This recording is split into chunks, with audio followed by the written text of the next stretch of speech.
Hello, everyone. And first of all, would like to thank you for having us here, for being able to present in this conference. We feel very, very lucky, very excited, and we also felt very honored to be here. So that's that.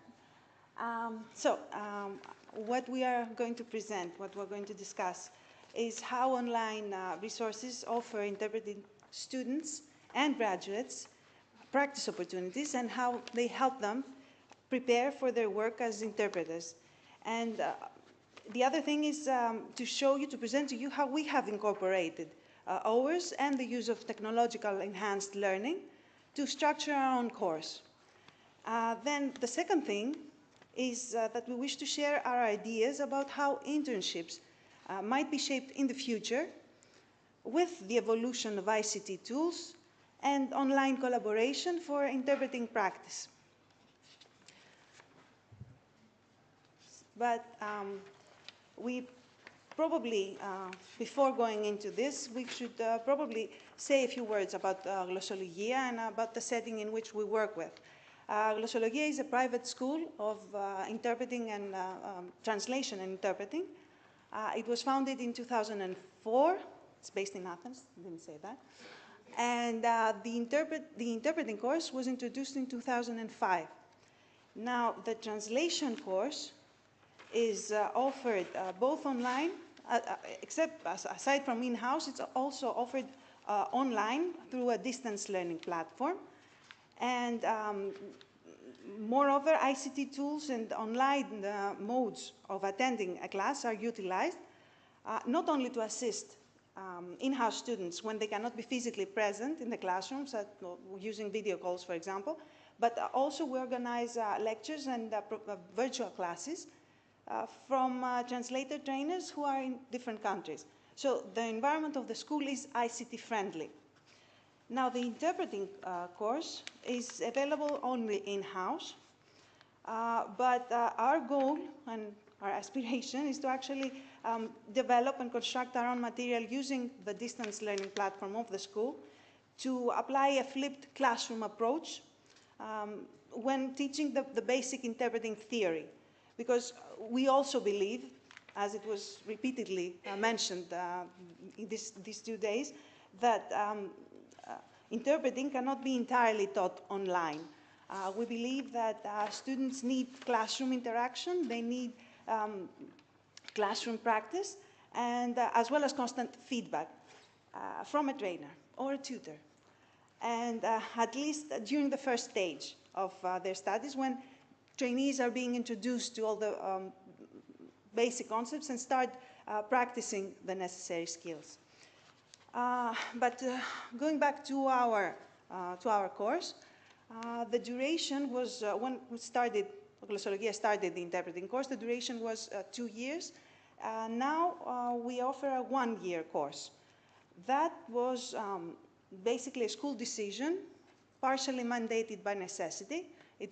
So it was necessary to shrink the duration of the course. And to do that, there were a couple of changes that we had to do. First of all, we only focus on one language pair with English into Greek, Greek, English.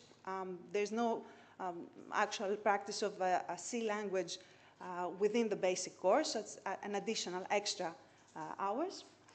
But the other thing, which is relevant to what we are discussing today, is that we restructured, updated our course using online educational resources and other online resources. And that actually helped us to prepare a comprehensive syllabus and focusing mainly on practice opportunities for our students. So, flipping the classroom.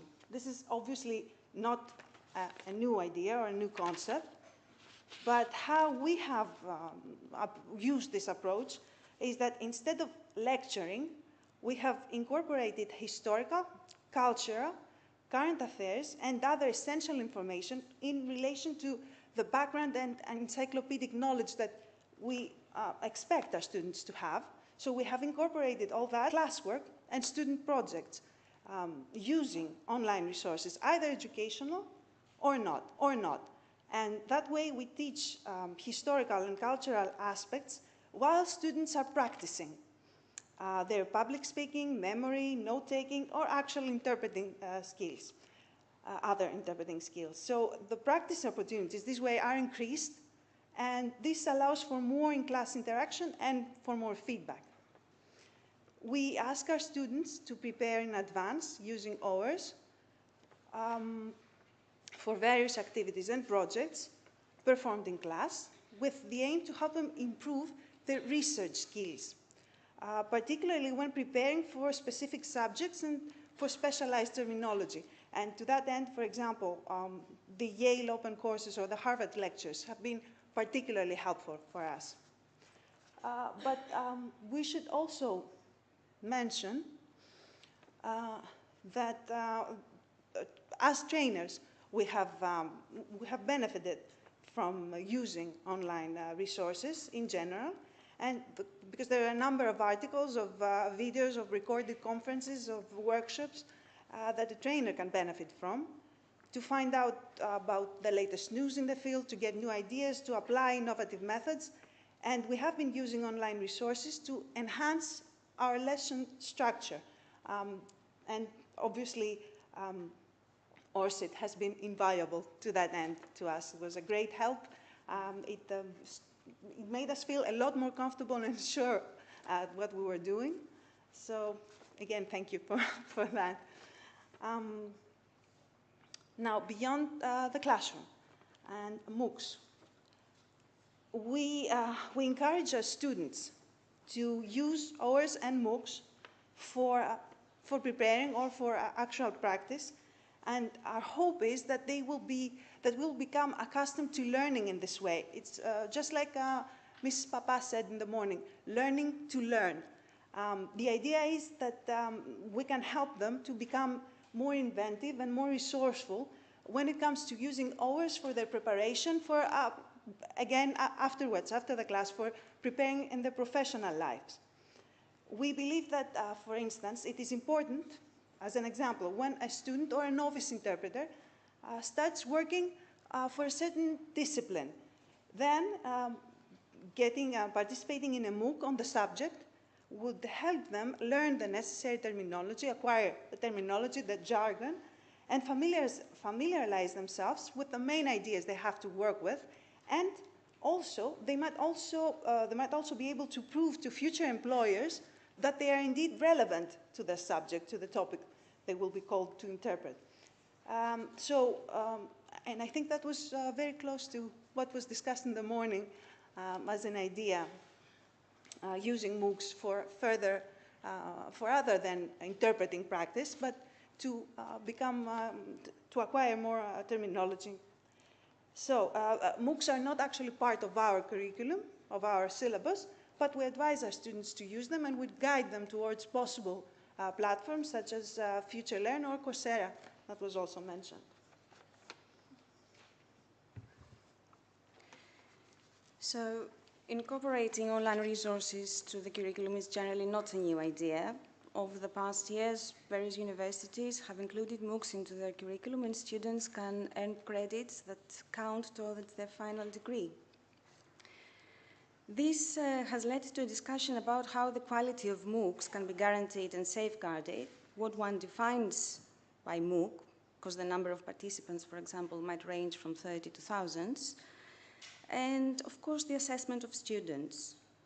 However, we believe that these matters are slowly and gradually being dealt with, and that they are in essence what makes this particular new way of learning so full of possibilities and cutting edge in a way. What we have found particularly useful is how OERs can support the teaching, interpreting theory and practice and enhance the lesson with empirical examples. Although we find that a blended learning approach is something students can benefit from, it hasn't been easy for us to produce our own material. We are working on it, but it takes plenty of time to organize and plan proper recordings and in an effective way as well.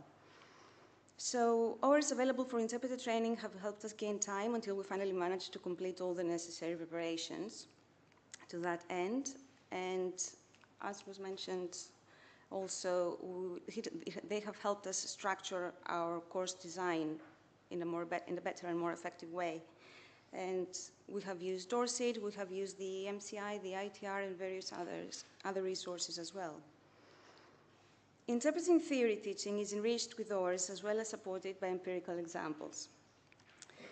The ORCIT site is a very, very good example of how theory can be visualized and enhanced with demos, really valuable for supporting our own lectures and our exercises in class while we're teaching interpreting theory or when we're asking our students to apply what they've learned. There are various YouTube videos with demos, which have also been very helpful. For example, when we teach note-taking and consecutive interpreting with the use of notes, we have been using videos of interpreters taking notes and explaining how they take notes and how they use them. And although these videos are not entirely educational, they are in a way constructed to this end, and they have been very, very useful.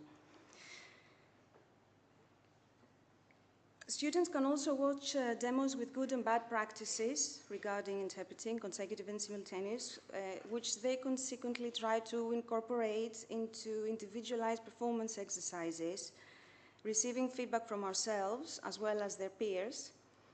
The classroom becomes very interactive, and once more, this could not have been easily achieved without the use of open online resources. Now, practicing in class has increased immensely and has become much more comprehensive and multidimensional with the use of all these resources. Now, these were initially introduced to satisfy the need for diversity. Originally, when the course was a two-year course, there was one trainer who would most of the time read speeches. There would be occasionally some guest speakers, but not that often.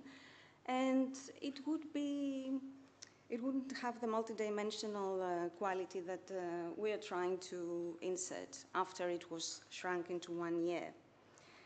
So the need for diversity is the first thing that made us look for more resources to enhance our teaching and the lesson. We didn't want our students to be used to our tone of voice, our pace, and so on. So we tried to enrich the lesson with that. Now, we already referred to replacing lectures on history, etc., with the use of online resources, while students are practicing their research skills, their public speaking skills, their interpreting skills, note-taking, memory, and so on. Educational resources have also helped us with specialized subjects. As we said, specialized terminology has been part of our syllabus, and we have been trying to incorporate the use of open lectures from universities, trying to help our students get familiar with the research and the relevant practice in a more controlled environment than directly using a conference setting, for example. Now, through collaborative online platforms and networks, students can practice their public speaking skills. And now with Interpret Time Back and this very nice idea, they can also get feedback and practice their interpreting skills. For example, we have encouraged our students to participate in speech pool so that they would not only so that they would practice both in a friendly environment. It wouldn't be graduates and professionals, but mostly students who would work there. However, our students sometimes were a little bit reluctant to upload videos of themselves, and we believe that this is a way maybe to help them familiarize themselves with this kind of practicing one, fighting stage fright also, and also improve their digital literacy in a way. Another significant element that has really helped us is that of material tailor-made for interpreting students, allowing them to smoothly make the transition from simple and easy speeches to more complicated and demanding ones. In the first part of the course, we use, among other things, videos from the Interpreters in Brussels practice group, from WISE, from Speechful, from the SKIC repository, and other sources, to help our students gradually improve their skills, and then we move on to more difficult and real-life-like material. And of course, students are encouraged to keep using these resources when we move on to the second part of the course, when more demanding material is used.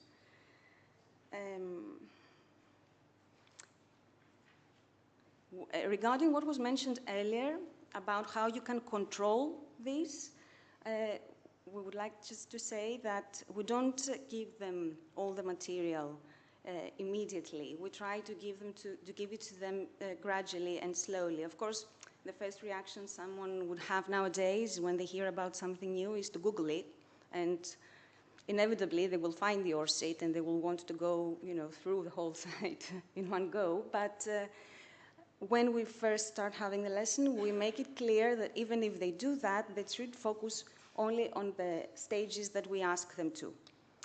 Most of the times they do that with most of the resources.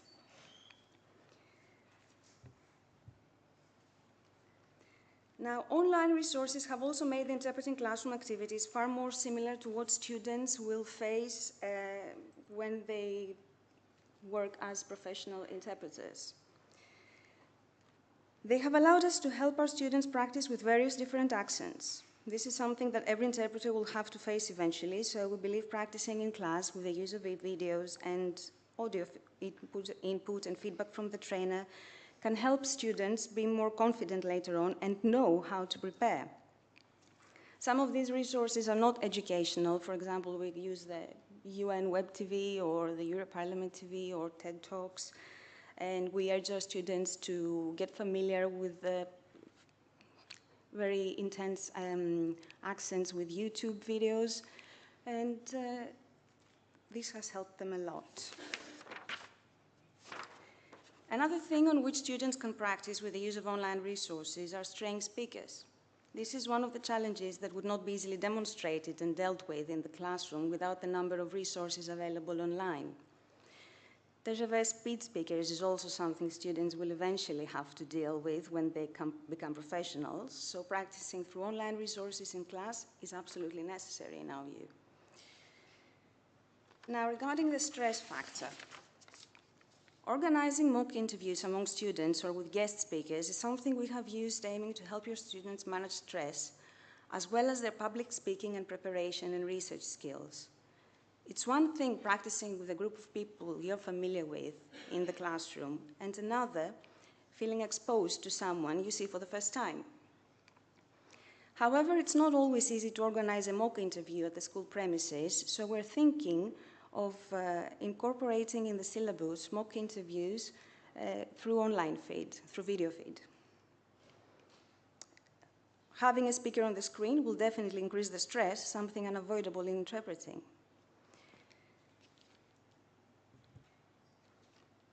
Feedback. Feedback is essential when preparing to become an interpreter, as well as when being an interpreter novice. During the course, students get feedback in class and in practicing among themselves. But what happens when a student has completed the course and they do not have the opportunity to keep receiving feedback? New ways of overcoming this have appeared in the past few years, with graduates organizing workshops among themselves, such as WISE, and through innovative online collaborative communities such as Interpretime Bank. The SKIC repository is working to that end, as we heard yesterday. Very useful tools are being created. And this also allows for feedback from professionals who can be objective and for constructive input outside the context of a class. We believe and hope that this will evolve in the near future, disseminating and allowing students and interpreter novices to get feedback on their performance, even in cases of rare language pairs. Which brings us to practice opportunities offered to interpreting graduates, professionals, trainers, and students.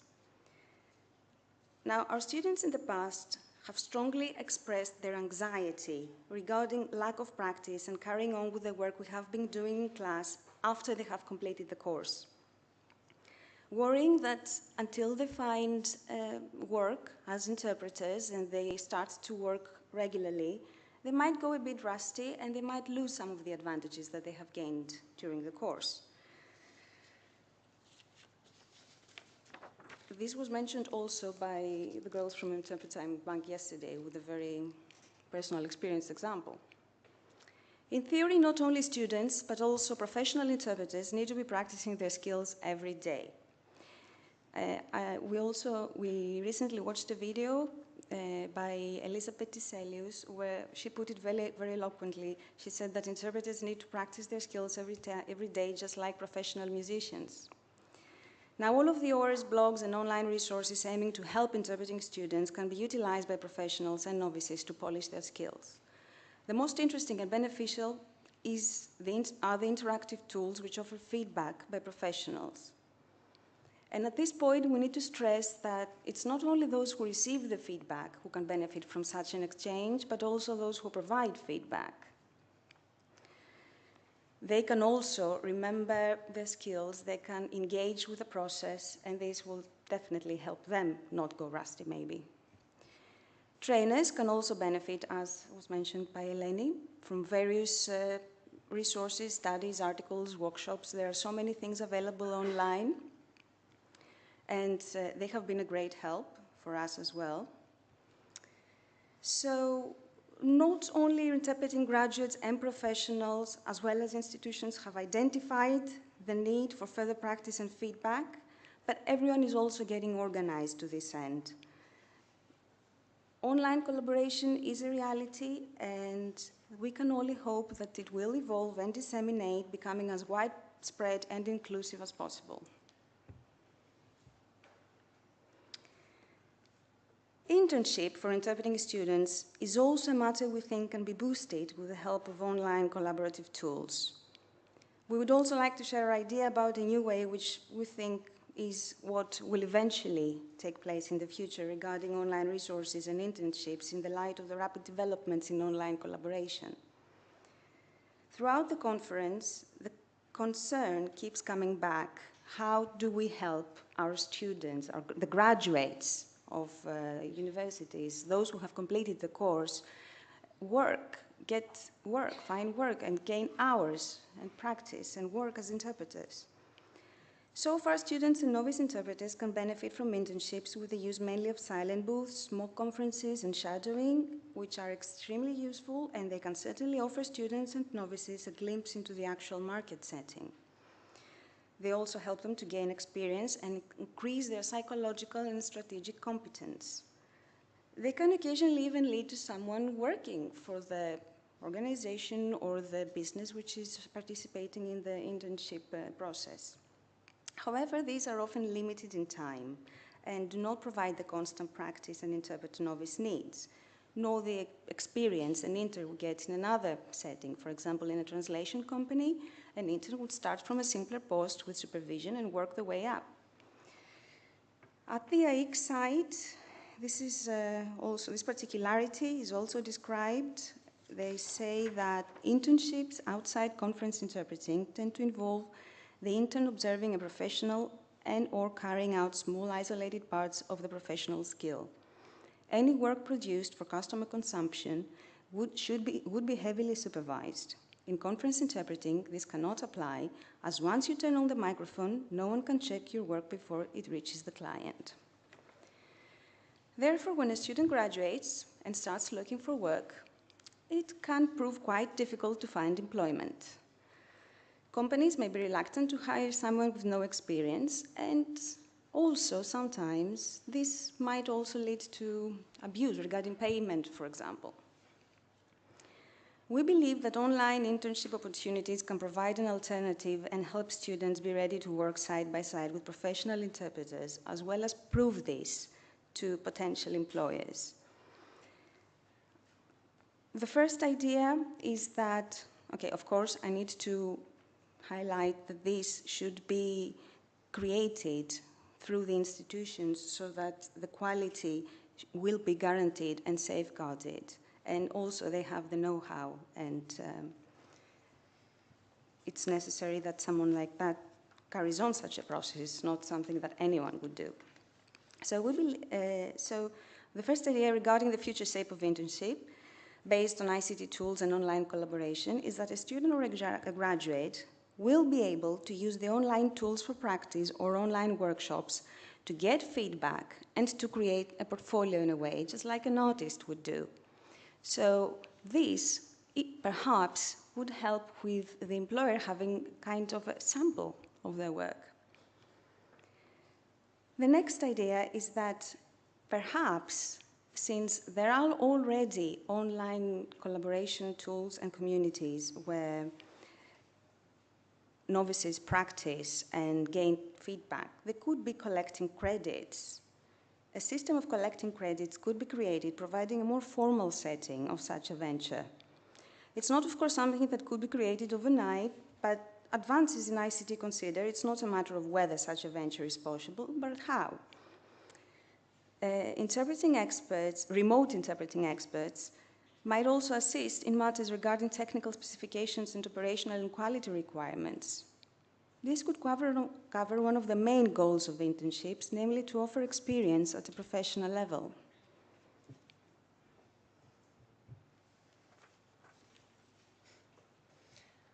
So, in a highly competitive, demanding, and very stressful environment setting, OERs and ICT tools promote a culture of collaboration, collegiality, for both students and professionals, and enrich and enhance the learning and teaching experience, and improve graduates' chances, hopefully, of a smoother transition to the market.